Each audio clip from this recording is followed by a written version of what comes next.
subscribe.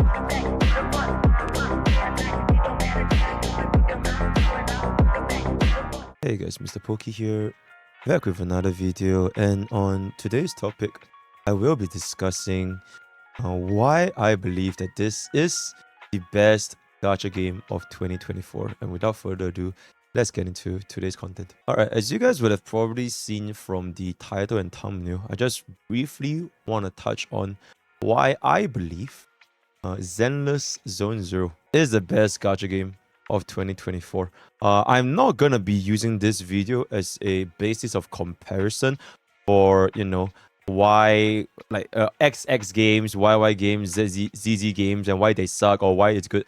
No, this video will only serve to highlight some of the noticeable enjoyments that I found myself having when I'm actually playing this game. I will not be using this to put down other games in order to bring up this specific game, right? Because I don't think that's purpose, and it will inevitably lead to war and drama, and I want none of that. This is simply a video about me discussing my personal experience and why I believe this is, to me at least, the best gacha game of 2024. So one of the most important criticisms that Zenless Zone Zero had since day one was the game was too easy. Aside from the TVs, right? Aside from the TVs.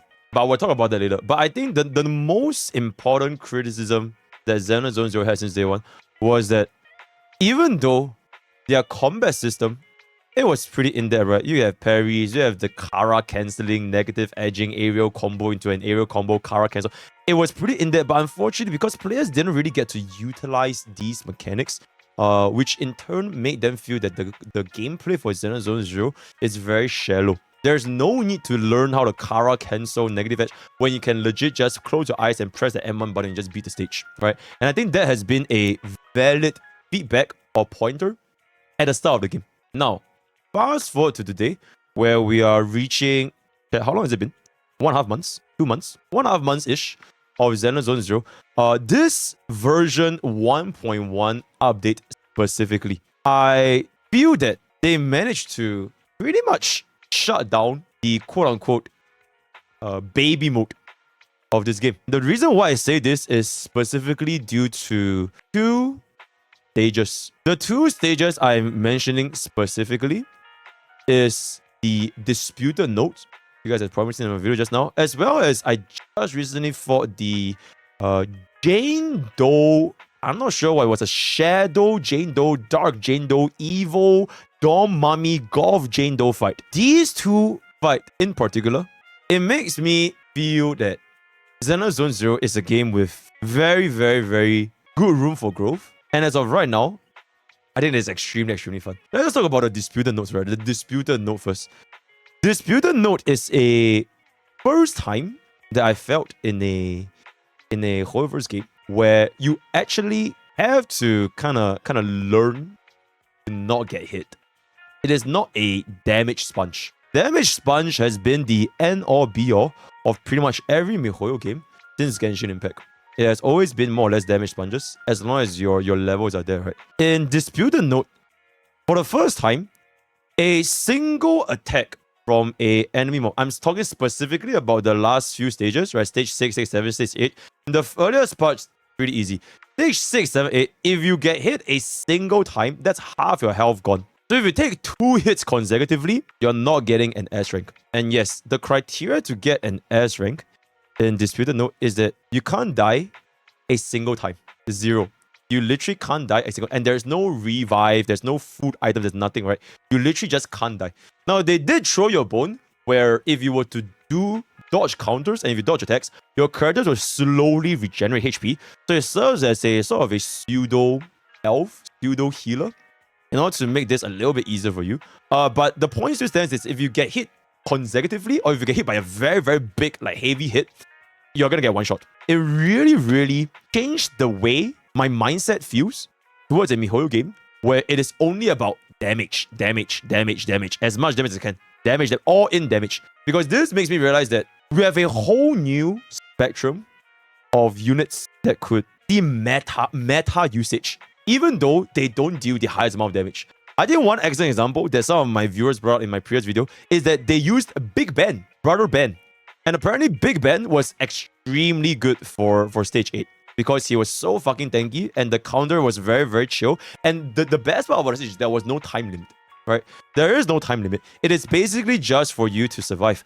So we could see, units like Caesar King, right? Or even future defense class units getting a role in this kind of content where it's asking players to become a lot more reactive towards the enemy instead of stacking on as much buffs, as much damage as humanly possible. And I think that is a very, very good direction to kind of raise the difficulty. And there's two ways you can raise difficulty in the game, right?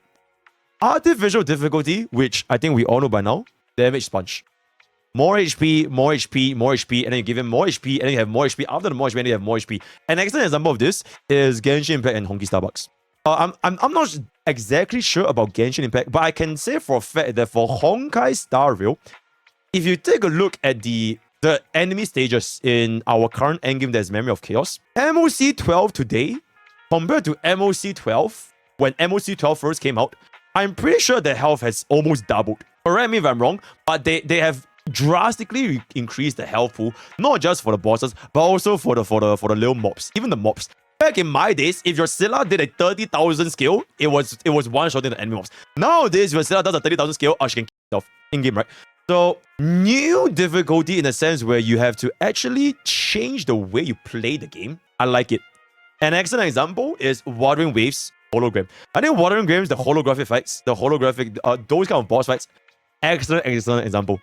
It is not exactly like a hell sponge. I mean, technically there is a timer, but it is more so about you learning the boss moveset and not getting hit. And Zenless Zone Zero adopted this perfectly, right? I really like that there is now one mode where it is strictly like DPS sponge. You have to deal as much of them as possible in the critical nodes. And now there is this brand new chain, which is disputed nodes, and you have to just not get hit. Although this mode for now, it is not a refreshable content, just like Wuthering Waves holographic effects. I am really hoping, really begging that it becomes a brand new mode that is refreshable. Sort of like how, Honkai Starbucks, they have like MOC refresh in the Pure Fiction, the Apocalypse Shadows. I hope that Zenless also have something like this. Because if you guys have seen the bottom half of the shield defense, right? There are actually 4 empty boxes. Right now, all of those 4 empty... Okay, not 4 empty, 4 boxes. 3 of them are filled up. One of them is the refreshable red one, critical notes, and 2 of them is the blue ones, which is one time clear. So there's this one more box that is not filled. And I'm hoping that is the refreshable disputed note. Otherwise, why would they have 4 boxes, right? So that is just my thinking, my theoretical progress. And I really like the way that this quote-unquote endgame content, endgame difficulty incentivizes me as a player to enjoy and play Zenless Zone Zero. And this kind of brings me to the next fight. The Shadow Jane Doe fight. The Shadow Jane Doe fight, it was the first time I've ever seen in my entire life where the enemy fucking parried my own attacks. They dared use my own spells against me, which is crazy. It didn't even feel like I was fighting a NPC. It is almost reminiscent of like a PvP. Almost.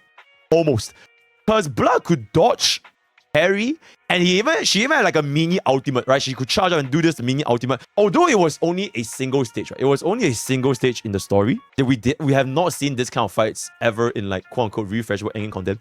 But it is definitely a sneak peek. The fact that the technology, the resources, they are already there. They can make this kind of fights happen. It tells me that if in the future we get similar fights like this against, I don't know, imagine we fight this with like Caesar King or like Bernice or like Miyabi. Oh my fucking god, it's literally like fighting Virgil, right? If this kind of fight happens and they make this into another end game mode like Apocalyptic Shadows, then I think Zenless Zone Zero, if all these boxes take, in my opinion, it will be the best gacha game of 2024. We will have one mode, which is a damage sponge. Like this kind of normal Spiral Abyss MMOC. And then we have one mode, which is like a survivability check. You have to dodge the attacks, not get hit against these kind of like elite bosses. And then we have one more mode where it is just a straight up 1v1. You against the enemy. The enemy quote unquote player.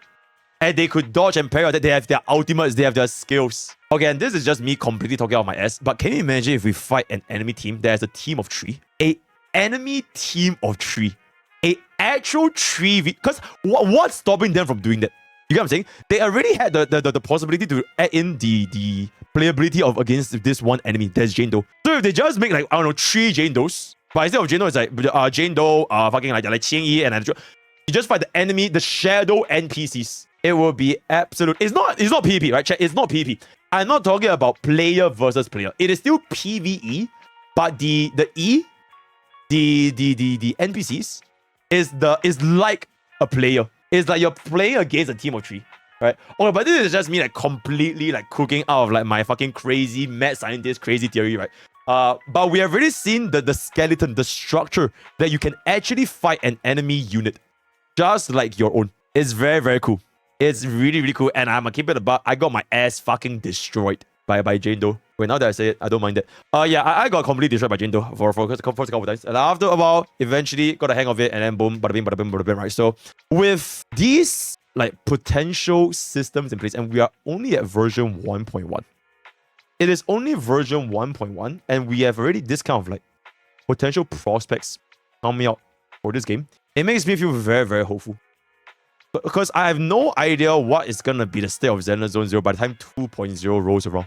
It is absolutely like, oh my god. And speaking about the features of like, you know, 2.0, all that kind of stuff, we have seen the devs listening in this current patch. They have removed TV like completely for the Jane Doe story. There was literally, I believe there was literally zero TV. It was all like combat missions straight up going into the stage. So they basically just threw that shit out of the window. And you get to play and walk around as Jane Doe. For reasons that I don't think we need to say. It's great, right? It's great that we can actually walk around in our units that we want to play. So next time we can walk around in Jane Doe, we can walk around in Zhu Yuan, we can walk around with Grace, whatever. We can walk around with whatever you want, right? So that is gonna be really, really good. And with all things considered, I feel that this version 1.1, they kind of tackled the 2 biggest problems that players had for Zenless Zone Zero since the start of the game. Which was number 1, the game was too easy. And number 2, there was way too much fucking TV. And I think they addressed it perfectly. And it literally took them the duration of, I don't know, like a single patch. I am very, very, very happy with Zenless Zone Zero. And I guess this is kind of like a little follow-up to my, you know, do you guys remember there was this video that I did comparing the big 4 together? As of right now, this current moment right now, for me, I think Zenless Zone Zero is my favorite gacha game. For me, right now, subjectively speaking, right? And this is not to start a war, this is not to start drama, it is just my personal opinion. And if you guys want to fucking have like a drama fest in the comment section, then that's gonna be up to you guys, right? But for me, I believe Zenless Zone Zero is my favorite gacha game. All the other games, you know, kind of around the same ballpark, but I just really, really like Zenless. And the most ironic part of all this is that I spent a grand total of $0. I'm speaking about this from a perspective of a complete rank 1 Zenless Zone Zero free to play, but I spent a grand total of $0 in this game. And I am having way, way, way more fun than I could have possibly imagined. Like it is quite literally free entertainment for me, and it is of the one of the highest kind in the gacha game that I've had, right? So yeah. Before we end off this video, I do wanna say one thing. This is not all sunshines and rainbows, because you know, I don't want to be a Hoyo Glazer or Hoyo Shirai. I still wanna, you know, give constructive feedback so that the devs can also listen and maybe improve on it even more. One thing, which is right now, I would say that our units are still not like cooked. They're still a little bit raw, right? For me, my free to play team, if you can kind of take a look at my agents here, I basically have 2 units that are level 60. Everyone else, not raised, not leveled, they are basically naked in terms of drive this, literally nothing. So I do wonder if when we reach the stage where we have a fully decked out team with level 60 for all 3 units, all 3 W engines, plus 15 for all 6 drive discs, all of your stunners, dazers that also dealing damage, or supports are dealing damage.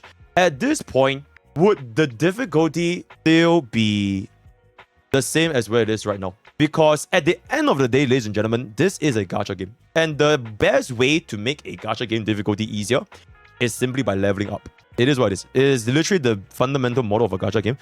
So the moment you get more levels of your skills, your tracers, it will automatically make the fight easier, right? It is inevitable. So I do wonder how they will kind of manage this going forward, because they need to kind of strike like a line, right? Like a line where this is a line where every free-to-play can beat the stage without like fucking like spending 5 years. And I don't think they should cross this line. If you are below this line by too much, it becomes too easy. If you go above this line by too much, then it becomes pay to win, right? So I wonder how Hoiverse will kind of address this. For now in version 1.1, I think the difficulty as of right now, for me, is just right. You know, I don't crit in my first try, second try, or even third try. I have actually have to spend, 30, 45 minutes to actually learn the movesets and kind of fight it, and eventually I get a very satisfying victory. So for me, I think the difficulty is just right. I don't think it's too difficult, I don't think it's too easy. But going forward into the future, only time can tell, right? So that is gonna be 1 point. A second point, raising different teams in Zenless Zone Zero. Now, I'm not sure how life is like for the whales and the dolphins, but for me, as a free-to-play, I found myself in a situation where it's incredibly difficult to experience and try out more units. If I want to play a new team comp, because I've played with Alan and Julian for the past 1.5 months, and I want to try something new, I essentially have to kind of start from scratch, right? But I've noticed that it can take quite a bit of time to raise up a fresh team. So for example, if I ever want to play anomaly with Jane Doe, I want my Qingyi 50-50 to Grace, so I want my 50-50. So now if I want to play Jane Doe, if I want to build Grace, I want to build Jane Doe, I guess I can slap in a Nicole or like a Lucy for like a duo debuff, right? Or for duo buff, or if I get Rina, right? This kind of stuff. That is a shit ton of resources that I will need to invest in. I'm feeling the pinch right now as a free-to-play to kind of experiment and explore different team comps. I am a little bit restricted in the sense where I am, if I want to play like the hardest stages, more or less I am going to be using my Ellen and Julian.